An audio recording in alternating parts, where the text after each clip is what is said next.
What is going on, good people? We are back for another episode of You Are Dope. Hey, today we got a very special guest in the building. I'm lucky to call him a friend of mine, but he's also a licensed marriage and family therapist. But the reason why we have my special guest on here today is because he is ordained in the United Methodist Church and served as one of the pastors at the St. Mark UMC in Atlanta, Georgia for 17 years. Now, he says 17 years, but my man, he don't look above 25, so he must have started when he was like 2. So anyway, we welcome to the building. Welcome my special guest, my guy, Josh Noblet. Josh, yeah, welcome to the building. Welcome. Hey, How you doing thank you, today, Josh? everybody. Doing great. Great to see you and Taylor today, and I'm really an honor to be here with you and to engage in our important conversation today. Looking forward to it. Yes. All right. So the reason why we have you on here today is because our last one of our last podcasts was about religion, and people wanted more. They was like, man, there are some questions that I wanted to ask, and there's some things that I wanted to do, and I wanted to know more about this. So we decided to have someone that is knowledgeable and that has the skills to be able to talk to us about this, about religion, and give us some insight, give us some things that we may not know, that we may know, but just give us some insight. So first and foremost, Josh, how did you get into the ministry? Well, I'll say I grew up in church, and fortunately, unlike a lot of my LGBTQ siblings, had a very positive experience growing up in church. I loved my youth minister, felt like I was somebody important at church. Always had little old ladies coming up to me saying, "You're going to be a pastor when you get older." And really, honestly, for lack of better plan, I was like, "Okay, I guess I'm going to be a pastor," and kind of went through, my education credentials all the way until seminary, which is actually what brought me here to Atlanta. I went to seminary at Emory, and it was just a very fulfilling process. So, I fortunately had a pretty positive experience with church growing up. So that's kind of how I initially got into it. Okay.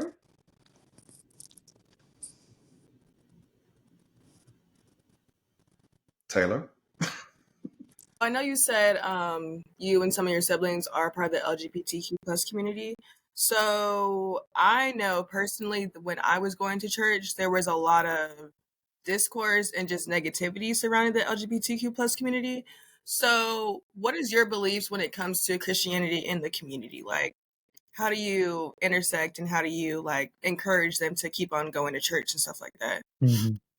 I think it's an important journey that everybody has to take, especially those in the LGBTQ community, because there is a lot of negative rhetoric out there. One of the things I was thinking about in preparation for this conversation is oftentimes the church gets referred to as one institution, as if it all kind of speaks with one voice, when really there's at least probably, I think I saw some statistic the other day that said there was about 40,000 different denominations across the planet of Christianity.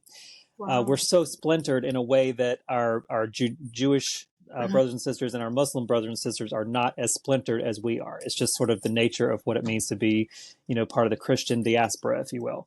And so, as you can imagine, just like with any big family, there's lots of different opinions and perspectives and interpretations of the sacred text, etc.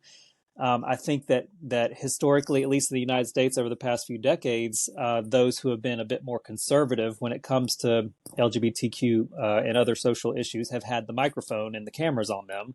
And so it makes it sound like the church as a whole is against folks. But one of the things I always try to point out is that, nobody owns the Bible, nobody owns God, nobody owns the Christian tradition.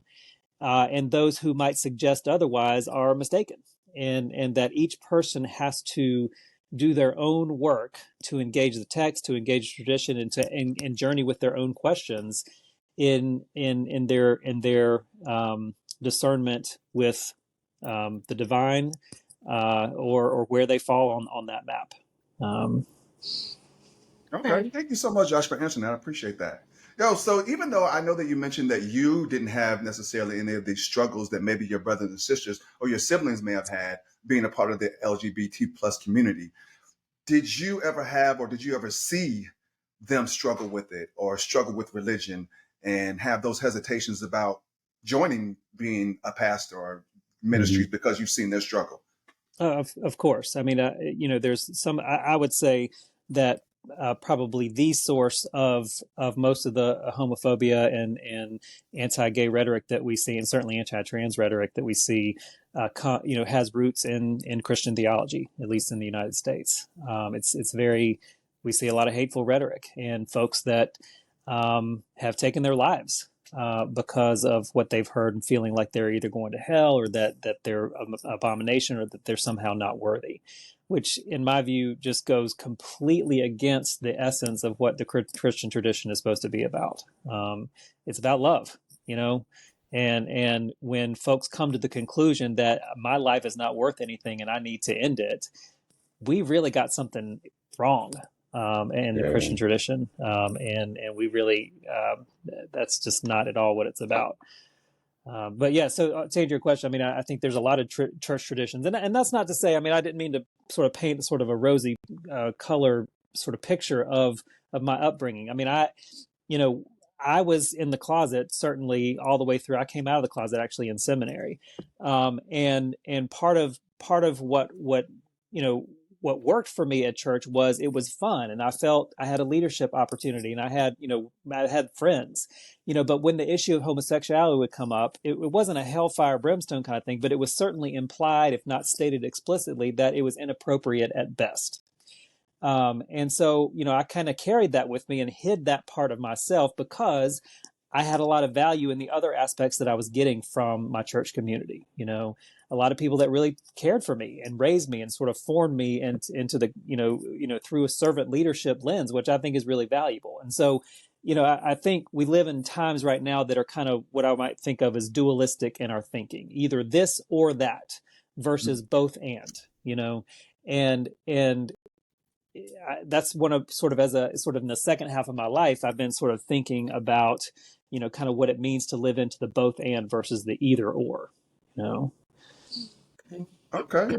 Thank you for answering that, man. I appreciate that. Because, I mean, I'll be honest with you. I think from looking at it from another perspective, I think that probably scares a lot of people and from church, from religion.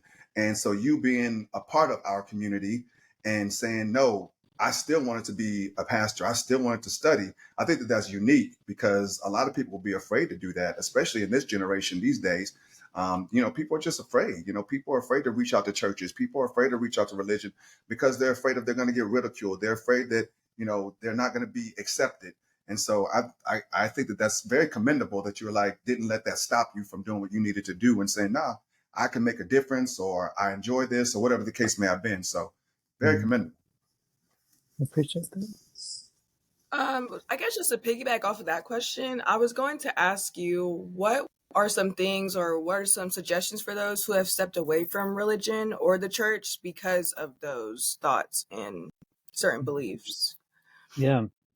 There's the really helpful model. Well, I got two things I want to sort of respond with. One is all, at least in my view, and I'd love for any sort of comments or pushback from you all if you have any. All religious and spiritual traditions across time have really journeyed with about three questions. Why are we here? What happens after we die? And what do I do with my pain and suffering? And the pain and suffering of the world that I see around me. Like really, I think, religion is kind of organized around those three questions. What do we do in response to the pain and suffering I feel, as well as the pain and suffering I see in the world? And that's existential question of, is this all that there is? What happens when death inevitably comes to all of us? What do we do with that? How do we make sense of that? What happens?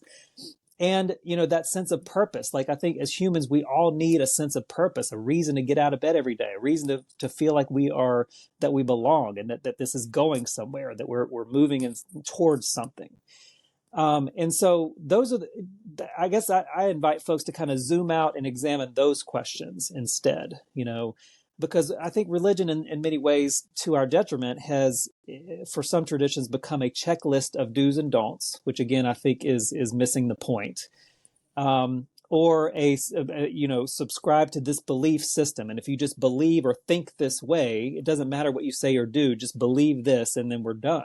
That just doesn't make any sense, And we have to apply, our logical reasoning to, in the Methodist tradition, we have this thing called the sort of is quadrilateral. So it's sort of taking scripture, uh, 2,000 years worth of Christian evolution of Christian thought, logical reasoning, and personal experience, that all four have to be in conversation to sort of reason through something. Not just we look at scripture and the scripture says it and that's all. No, like we have brains, we have personal lived experience. Like if my heart is telling me that something ain't right here, I'm not supposed to just let that go. I mean, I got to incorporate that into the conversation. So that's one of the things I encourage folks to do.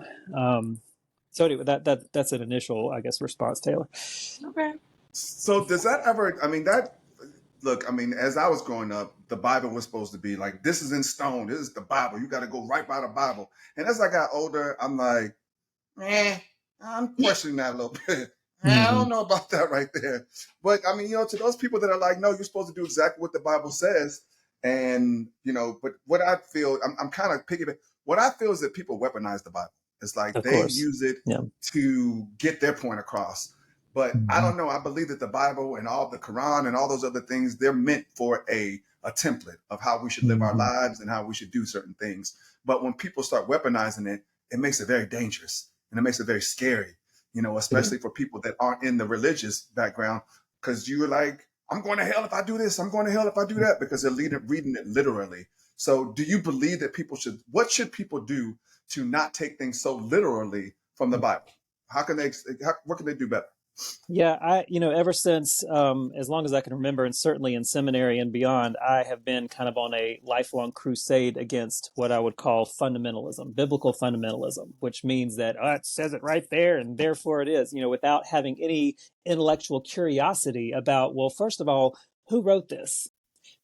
Who were they writing it to? Who was the audience, the intended audience? What was going on culturally, politically, economically, historically at the time that this document was written? And, how have others over, how many thousands of years read this text, interpreted it, come to conclusions about it? Like, we can't just look at a text and just, if it says it right there in the King James English, like we do ourselves a disservice if we don't take into consideration just a whole lot bigger of a picture. And the other thing I might add is that the Bible is not God. People bow down and worship the Bible as if it's the deity itself, as opposed to pointing towards the deity or pointing past itself towards something much more mysterious and much more transcendent than anything we can even really comprehend. And so, with biblical fundamentalism, you're always going to end in a dead end, or there's going to be some kind of paradox or dilemma that you can't get past. For example, how is it that a God that is unconditional in its love, and sees us and has deep compassion that again has no conditions to it, how can that exist alongside hell? Like those two things are irreconcilable. And we have to kind of think about that. Like the way that hell, for example, has been described, who does that serve? Does it serve us and our desire for revenge? Or does it serve, all-loving God? And I think that's pretty easy to recognize where, I don't have a hell to put anybody in myself, and I don't think that an all-loving God really needs to do that either. Yeah, that's just me, but No, Taylor, did you want to pick it back up that? No, because one of my points was like, man wrote the Bible. It wasn't like God or just straight out Jesus. And then in the Bible, when God speaks, it's read, but that's not the whole Bible. So to me, it's like, you can't just go and pick and choose what you want to believe in. And you can't pick and choose like, oh, well, I'm going to do this, but I'm not going to do this. Like, if you're going to follow it, then follow it. But I don't know. It's just like picking and choosing to me in the Bible, and then not remembering that, like what you said, the Bible was written and translated in multiple different ways. It has been through so many journeys. So it's like, it's interesting when people are like, oh yeah, I follow this through and through and through, like the fundamental, it's a lot. So I'm glad that you touched on that point, because I was like, yeah, I definitely agree. Like, we shouldn't all be straightforward. Oh, I do this, I do this, I do this. I follow the Bible, but there's some things that you also skip over in the Bible. So sure. Well, and largely, the Old Testament, or we might refer to it as the Hebrew Bible. In the Christian tradition, we call it the Old Testament.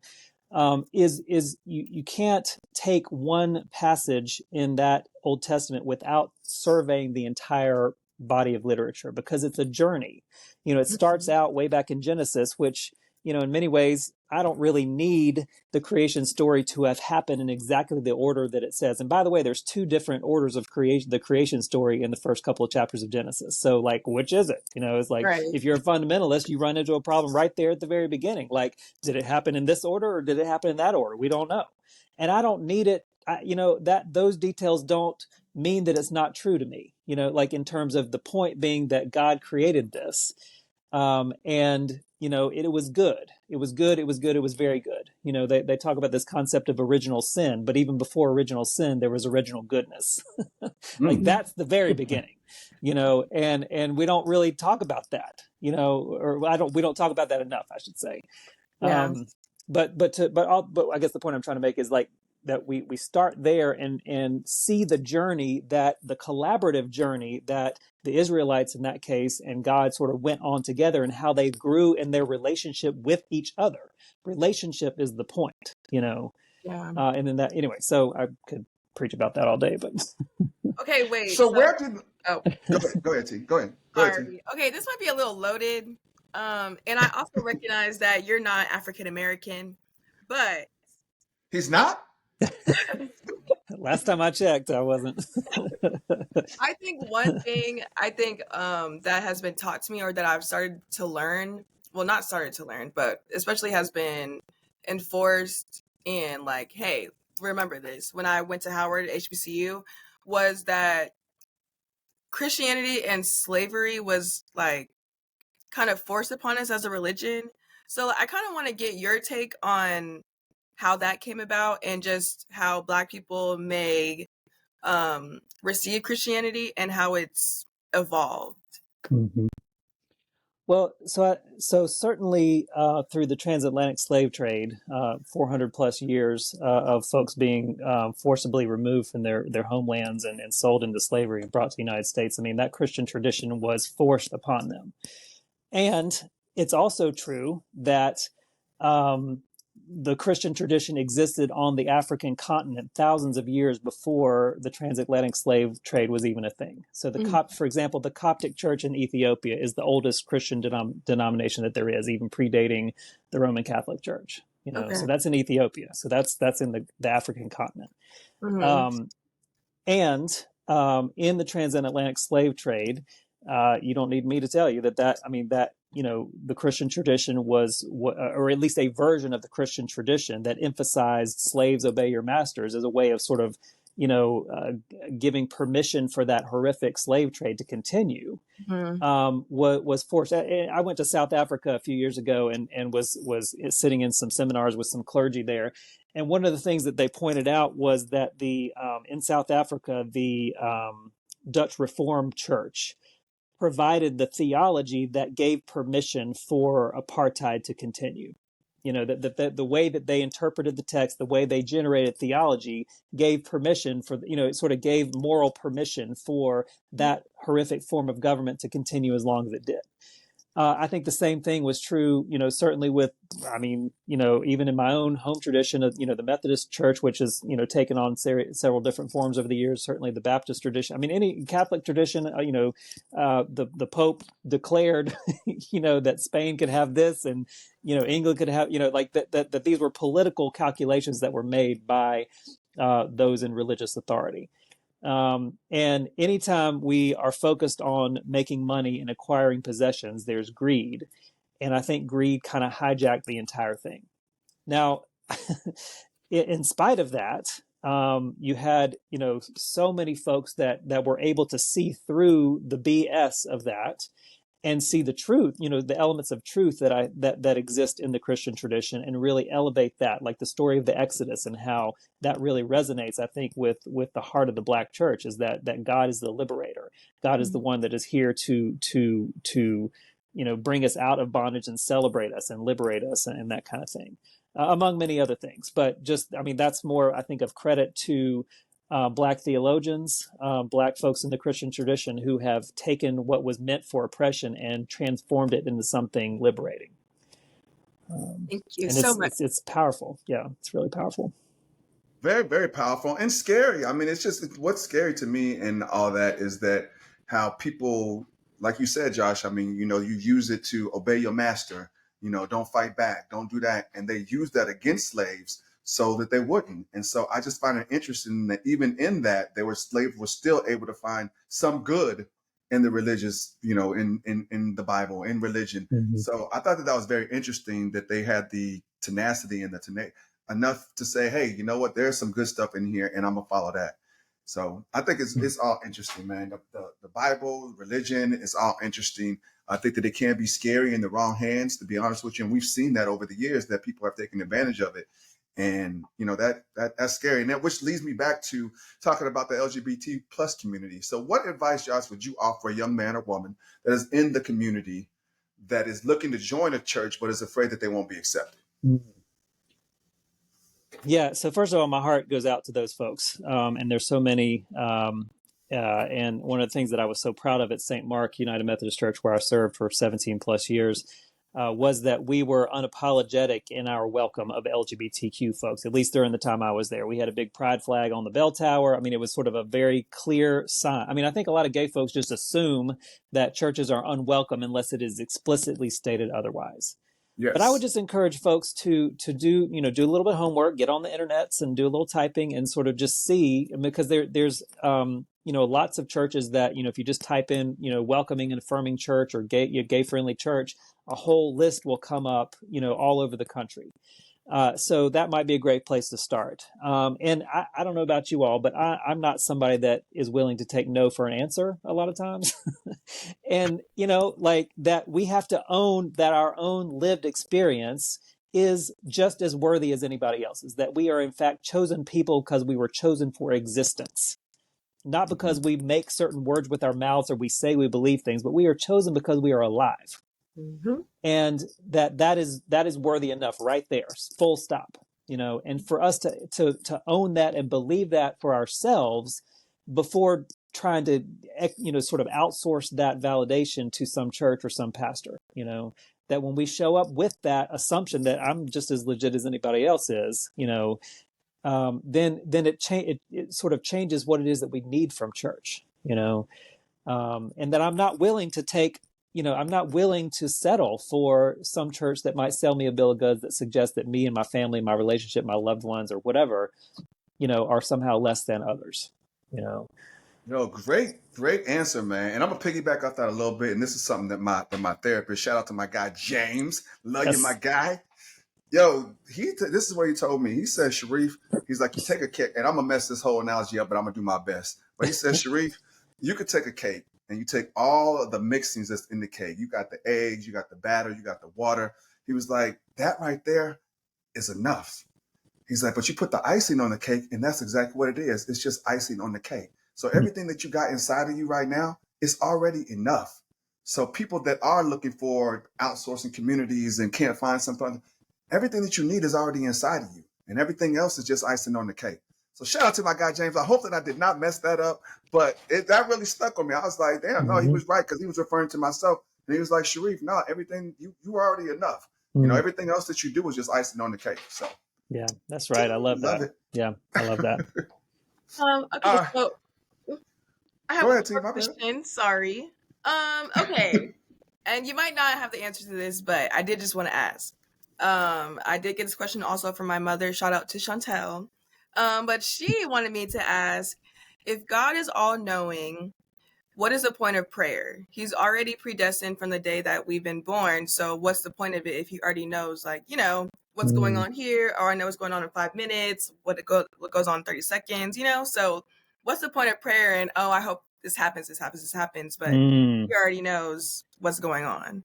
Yeah, that's a very important question. I'm glad that was asked. And I think it's, there's lots of different types of prayer. I think I was raised in Vacation Bible School up in the mountains of North Carolina, to think of prayer as kind of like writing a letter to God. Dear God, thank you for this. You start with gratitude, thank him for everything. God, thank you for this. Thank you for that. And God, here's a couple things I'd like to ask you for. And then back to the gratitude. And please remember, grandma and so in the hospital, and good night and amen, as if it's reading a letter. I don't think there's anything wrong with that, but I think in many ways prayer is more for our benefit than it is for God's benefit. You know, I Okay. don't think God needs our prayers.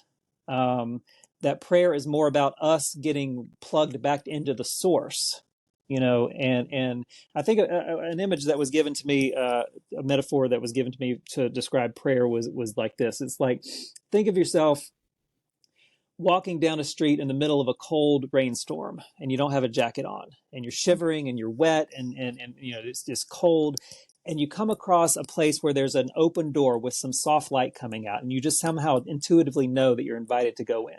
And so you go in and you see inside there's a little rack for you to put your wet clothes on, there's a fire, there's a warm chair and a blanket, and you just intuitively know that you're invited to sit there and warm up and dry out. Mm-hmm. And that sitting next to the fire and warming up and just being present with that energy is kind of like prayer, you know, that we are sitting in the presence and that we ourselves are being rejuvenated. And by making known the things that are on our hearts that we're concerned about, is more for our benefit so that we can regain that reassurance that we are enough. You know, just like you say in the dope, I am dope, you know, that you receive that message that I am dope, that I am enough, that, you know, come what may, it's going to be all right, you know, and that, you know, that the arc of the universe is bent towards justice and love and well-being, come what may.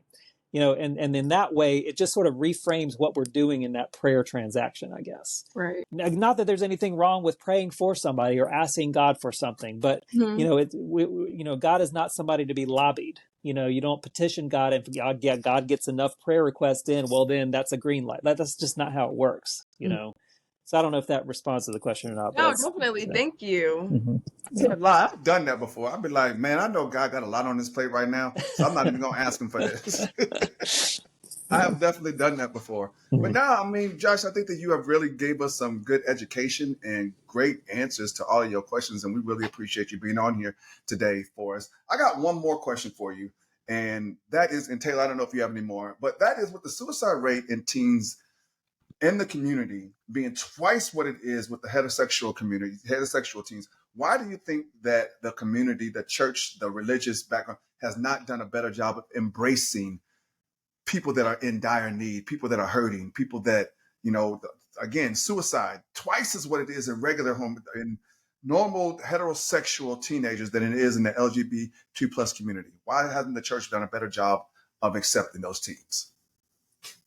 Well, again, you know, I feel a little bit of pushback in sort of referring to the church as one voice or one institution, because I think there are, you know, a lot of churches that do take it very seriously, and especially when suicide happens to a family in a congregation, you know, everybody's heart is broken, and I think those, you know, sometimes it takes some lived experience to kind of wake us up to a problem, you know, and which is not to say that the church, you know, as a whole doesn't have a lot of work to do and a lot of repentance to do, you know, to kind of apologize for ways that we really failed folks in their pain, you know, that we missed the point of, you know, letting folks know first and foremost that they are loved and that they are enough, full stop, you know. And Sharif, your question was, you know, why is it the church hasn't done more? Was that the question? I want to make sure I'm addressing it correctly. Yes, and you are correct. I do keep saying church, but I do mean religion in general. So yes, why do you feel like religions have not done more to accept and to bring people that are hurting into the community just because they are the LGBT plus community? I think another aspect of it is that churches so often make the mistake of focusing on institutional preservation, you know, versus, you know, the needs of the people. You know, what I mean by institutional preservation is, well, we got to make sure we get the enough money in to cover our budget. And we got to make sure that, you know, we get, you know, enough people in to, you know, like that gets kind of focused on the numbers and the money. And I don't want to say too much that might offend so-and-so because they write a big check to the church. And so, you know, like muting some of what we say based on who gives to the church. And if I've, you know, got a congregation full of people that are not okay with homosexuality, I might, you know, mute my message a little bit because my paycheck's on the line, you know, or my livelihood's on the line. And that's where, you know, I think that's where I think churches kind of just get a little bit off track when we have to kind of focus on the business or institutional preservation aspect of things, which again, Jesus says to us in the New Testament, you follow me, you might not even have a place to lay your head, which is, get ready, because it's not, it's a fulfilling, a meaningful and very incredible life. And there's no guarantees that it's going to be without suffering, Mm. And I think that's just the reality of what it means to be human in a lot of ways and to care, So. Okay. Thank you, Josh. Taylor, TC, did you have anything else? No, that was it for me. Thank you so much. Josh, man, we appreciate you coming on here today. You know that I think that you are an amazing human being. I think that you are dope as hell, man. And I really appreciate your vulnerability and transparency. And hopefully the listeners out there, they got something out of this today. And if anything, man, the only thing that I want you guys to get out there is that you are amazing. You are beautiful. You are dope as hell. You can do anything in this world that you put your mind to. Just love on yourself, because that is the most important thing out of all of it, is you got to love yourself. And don't let nobody steer you wrong, or don't let nobody tell you that you're less than, because you are Dope. Nope. Yeah. Thank you again, Josh. I appreciate you. Thanks, y'all. Appreciate the opportunity.